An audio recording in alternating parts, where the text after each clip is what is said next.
Hola a todos, mi nombre es Marlene Ayala y hoy día vengo a hacer una presentación para el programa de extensión e innovación de cerezos de la Universidad de California, Davis. La presentación estará enfocada en los principales factores que determinan la carga frutal en cerezos. Hay varios factores que determinan la carga frutal en cerezos, entre los que se cuentan la interacción varía por injerto, el sistema de conducción, la poda y el raleo, la acumulación de reservas, la acumulación de frío, la acumulación de calor en primavera y la presencia de heladas, y el uso de cubiertas plásticas, entre otros. Es por todo sabido que en el caso del cerezo, la calidad de la yema es muy importante para determinar el rendimiento y la calidad final de la fruta. Existe una relación inversa entre el rendimiento y la calidad. Y por otra parte, la calidad de la yema floral del dardo es de vital importancia para determinar una fruta con buenas características. Entre los factores que influyen en la carga frutal para una cierta temporada de cerezos, se encuentra la interacción que existe entre la variedad y el porte injerto. La variedad es muy importante, ya que puede ser de polinización cruzada o autofértil. Por ejemplo, el cultivar Lapins es autofértil, mientras que Regina es autoinfértil. El potencial de rendimiento de cada uno es distinto, siendo Lapins mucho más productiva que Regina. El hecho de que Regina sea autoinfértil hace que requiera de polinizantes y que las abejas sean muy importantes. Por ejemplo, en el caso de Regina, se requieren varios polinizantes para poder lograr una buena cuaja y también una buena cantidad de abejas, sobre probablemente 10 colmenas por hectárea. Eso, sin embargo, va a depender de la zona. Por otro lado, el porte injerto es muy importante porque determina el vigor de la variedad que está injertada sobre él. No es lo mismo tener una variedad injertada en Colt que en un porte injerto Gisela, por ejemplo. Podemos tener una variedad que se comporte muy distinto sobre Colt o sobre un porte injerto Gisela. Y esto es porque el porte injerto define, junto a la variedad, el número de meristemas florales que puedo tener. Por lo tanto, yo podría, además de utilizar un porte injerto para incrementar la precocidad de la variedad, también influir sobre el número de dardos, el número de yemas por dardos, el número de flores por yemas y así. Si nosotros comparamos el cultivar Regina sobre el porte injerto Colt, que es semivigoroso o casi vigorosa, dependiendo de las condiciones, y el mismo cultivar Regina sobre el porte injerto Gisela 6, nos podremos dar cuenta que el potencial de rendimiento del cultivar Regina, que es autoinfértil, va a ser muy distinto en el porte injerto Colt, va a ser mucho más bajo, comparado con el mismo cultivar sobre el porte injerto Gisela 6, el cual imprime en la variedad, además de una mayor precocidad, un mayor rendimiento. Por ejemplo, en esta figura nosotros podemos ver dos situaciones contrastantes. Existen combinaciones, como por ejemplo la combinación Bing sobre Gisela 6 o la combinación Lapins sobre Maxima 14, que son altamente productivas y que priorizan la cuaja frutal y la producción de fruta sobre el crecimiento vegetativo. Mientras que la combinación Sweetheart sobre Colt y Lapins sobre Maxima 60 son mucho más vegetativas y en general priorizarán el crecimiento vegetativo sobre el reproductivo. De manera que la combinación tiene un efecto muy importante en el potencial de carga frutal de un cerezo. Otro factor importante en influir la carga frutal es el sistema de conducción, porque determina la productividad de la combinación.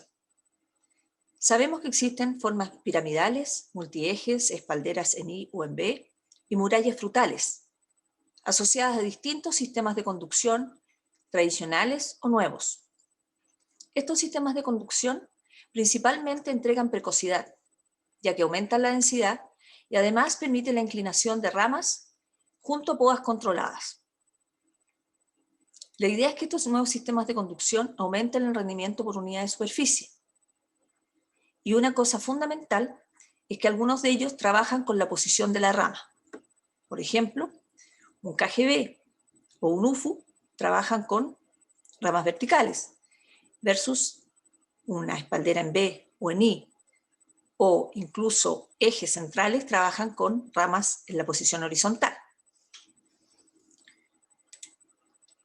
Algo importante es considerar que cada sistema de conducción trabaja con una cierta densidad de plantación.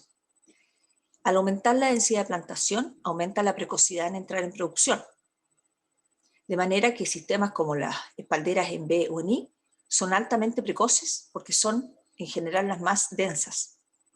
Y además, dirigen las ramas hacia la posición horizontal, aumentando la posibilidad de tener más dardos en forma precoz. Y por lo tanto, también junto a la mayor densidad de plantación, aumentan la productividad total por hectárea. Sin embargo, existen otros sistemas de conducción que, si bien es cierto, tienen algunas ventajas, como por ejemplo ser pedestres, como el KGB, tienen menos precocidad. Y esto está dado principalmente por la densidad de plantación y también por su manejo de poda. Sin embargo, es importante tener en cuenta que el KGB podría ser un poco más precoz dependiendo de la combinación. Aquí podemos ver dos sistemas de conducción que ya se han establecido en Chile, donde la producción principal está en dardos.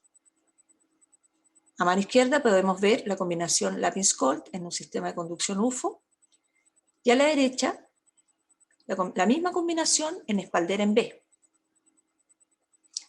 En el UFO es una rama vertical, en la espaldera en B es una rama horizontal.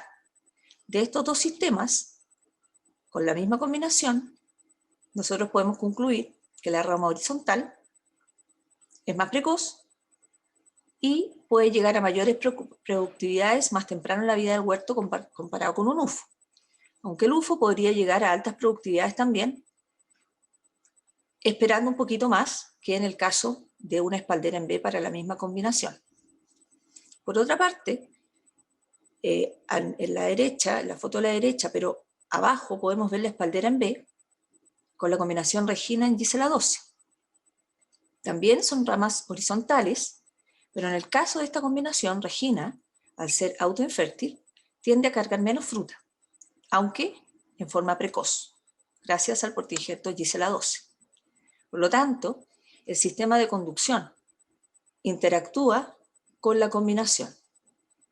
Y el sistema de conducción también interactúa con la precocidad que podríamos tener dependiendo de la combinación y la densidad que tengamos.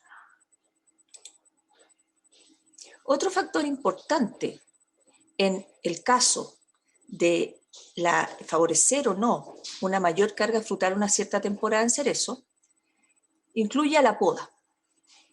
Y es muy importante considerar la época de intensidad en que esta se realiza. En cerezo nosotros podemos hacer podas invernales o en seco, o estivales o en verde. El realizar una u otra poda dependerá del vigor de la combinación y también dependerá de cuánta iluminación nosotros busquemos. La iluminación es muy importante para el color de la fruta, pero también para favorecer la diferenciación de yemas florales en post cosecha. La poda, a su vez, puede ser intensa o moderada. También dependerá del vigor de la combinación, pero es claro que a mayor vigor de la combinación, menor intensidad de poda. A la derecha, nosotros podemos ver un ejemplo, partiendo de una cierta combinación variada por injerto. Si nosotros hablamos de una combinación desvigorizante o seminanizante, normalmente nos enfocaremos en podas más intensas que se realizarán en invierno o en receso, sin hojas. Sin embargo, si nosotros estamos hablando de una combinación vigorizante, nos enfocaremos en podas más moderadas, ya sea en invierno, pero también podríamos hacer podas en verde. Si nosotros partimos de la base de que nuestra combinación desvigorizante está representada por la combinación Bing-Gisela 6 y que la combinación vigorizante está representada por la combinación Lapin-Scolt, podremos ver que en la combinación Bing-Gisela 6 la poda es distinta que en el caso de la combinación Lapin-Scolt, tanto en intensidad como en época. En el caso de las combinaciones más vigorosas, nosotros, además de la poda en receso, estaremos utilizando podas en verde para favorecer la iluminación y para desvigorizar el árbol. Mientras que en la combinación Bing-Gisela 6, que es más enanizante, utilizaremos podas más intensas más hacia el invierno. El hecho de hacer podas más intensas en la combinación desvigorizante apoya también al hecho de regular carga frutal en una combinación altamente productiva, mientras que la combinación Lapin-Scolt, una poda moderada, permitirá no reducir tanto la carga, dado el mayor vigor que imprime Colt sobre el cultivar Lapins, que si bien es cierto es autofértil, igual tiende a ser más vegetativo sobre este portainjerto. También dentro de los factores que influyen en la carga frutal se encuentra el tipo de poda. Nosotros al podar un cerezo utilizamos distintos tipos de corte. Por ejemplo, es común realizar rebajes a dardos. Esto implica la eliminación de porciones importantes de la rama que incluyen producción o segmentos de madera de varios años. El rebaje a dardo es muy importante porque mantiene la calidad de la producción, ya que mejora la relación hoja-fruto manteniendo el equilibrio entre el crecimiento vegetativo y el crecimiento reproductivo. Además, el rebaje a dardo permite la ramificación lateral en la rama y favorece la iluminación. Por ejemplo, a mano derecha podemos ver una rama del cultivar Lapins sobre Colt en eje central con una gran cantidad de dardos y mucha fruta. Si nosotros mantenemos esta carga frutal, es muy probable que esta fruta no llegue a un buen calibre ni a una buena calidad en general, en términos de sólidos solubles, firmeza y potencial de guarda. Sin embargo, si nosotros hacemos, por ejemplo, un corte de rebaje a dardo en algún momento previo a la cosecha, ya sea en invierno o antes de eso, vamos a poder regular la carga con una poda hecha previamente. Otro tipo de poda es el despunte de ramillas. El despunte se hace en algunas combinaciones. La gracia del despunte es que permite reducir la carga frutal temprano en la vida del huerto. Aumenta además la brotación lateral y mejora la iluminación en pre y post cosecha. No todas las combinaciones se despuntan. Por ejemplo, la combinación Bing sobre Gisela 6 requiere ser despuntada. Al despuntar, es decir, al sacar un segmento o una porción de la ramilla de un año, nosotros estaremos eliminando dardos que se formarán para 2 temporadas más. Es decir, vamos a estar regulando la carga con anticipación en la vida de esa ramilla. Y además, bajo el corte, podemos obtener brotes. Y estos brotes aumentarán el área foliar abasteciendo a la fruta que quedó en la porción que se dejó de esa ramilla y el resto de la rama. En otras combinaciones no necesariamente se hace despunte. Por ejemplo, en la combinación Regina Gisela 12 o Santina Maxima 14, hay que pensar si se hace despunte. Eso va a depender del vigor del huerto, de la nutrición, del riego y de la fertilidad del suelo, además de la edad también de la planta y de otros factores. Los despuntes pueden ser en invierno o en la época estival. El despunte en invierno es más vigorizante puntualmente bajo el corte, mientras el despunte en verano es menos vigorizante y tiende a deprimir el crecimiento vegetativo del árbol. Por ejemplo, a mano derecha podemos ver un despunte en invierno en el cultivar Bing sobre Gisela 6 y la respuesta que podemos tener bajo ese despunte. Redujimos carga, pero además fomentamos brotación lateral. Por otra parte, en combinaciones como Sweetheart Colt, podemos hacer despuntes cercanos a la cosecha para promover la coloración y uniformar la cosecha. Aquí podemos ver un despunte hecho en época estival, cómo queda el brote y cómo eso promueve no solo la coloración de la fruta y una buena cosecha, uniformando la calidad y en general la fruta a lo largo de la rama, sino que también esa misma iluminación favorecerá la diferenciación floral de las yemas para la próxima temporada. Por último, otro tipo de poda es la renovación de ramas. La renovación de ramas se hace en casi todos los sistemas de conducción. Sin embargo, es particularmente evidente en sistemas de conducción como el UFO o el KGB, donde se hacen rebajes bastante importantes de ramas verticales para promover la emisión de otros brotes. Es bastante importante esta renovación para mantener el equilibrio vegetativo y reproductivo. En sistemas de conducción como el eje central también se hace poda de renovación, eliminando o favoreciendo el renuevo de ramas en ciertos lugares dentro del eje. La poda de renovación también regula carga frutal, sobre todo en sistemas como el UFO y el KGB.